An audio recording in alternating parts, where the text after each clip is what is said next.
Hello guys, welcome to my YouTube channel.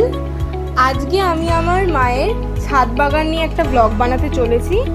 So come along with me. তো এটা হচ্ছে আমাদের ছাদ বাগান। কিছু শুরু করার আগে প্রথমে এটা বলি আমি যে এই গার্ডেনিং যে বিষয়টা, এটার সাথে কিন্তু আমার খুব বেশি দিনের পরিচিতি নয়। ইনফ্যাক্ট যেটুকু হয়েছে সবই আমার মার থ্রুতে। মার অনেক আগে থেকে এই গাছপালা এসব জিনিসের প্রতি খুবই ঝোঁক। It's like one of our favourite hobbies এখন মার সাথে গাছ কালেক্ট করে করে অল্প স্বল্প আমিও জেনেছি।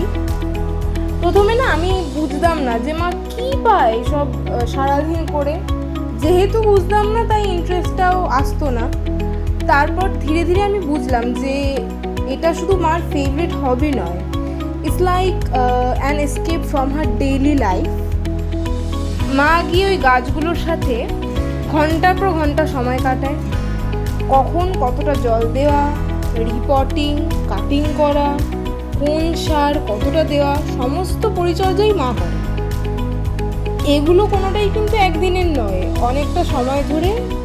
কখনো দোকান থেকে বা কখনো আমার মামার থেকে রথের মেলাতে গিয়ে বা মর্নিং ওয়াকে গিয়ে কালেক্ট করে, অনেকের ডিমোটিভেশন, সেলফ ডাউট, এগুলোরই ফল হচ্ছে এই যেটা তোমরা আজকে দেখতে পাচ্ছ এখানে।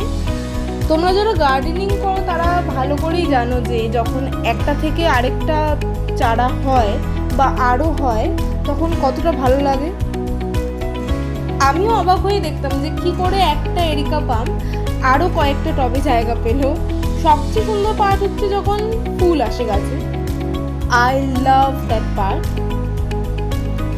এই কৌতূহলটাই গার্ডেনিং বিষয়টার প্রতি আমার ইন্টারেস্ট ক্রিয়েট করার মেইন ড্রাইভিং ফোর্স।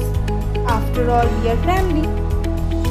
সো আজকে এখানেই আমি ব্লগটা শেষ করছি guys. Stay tuned for part 2।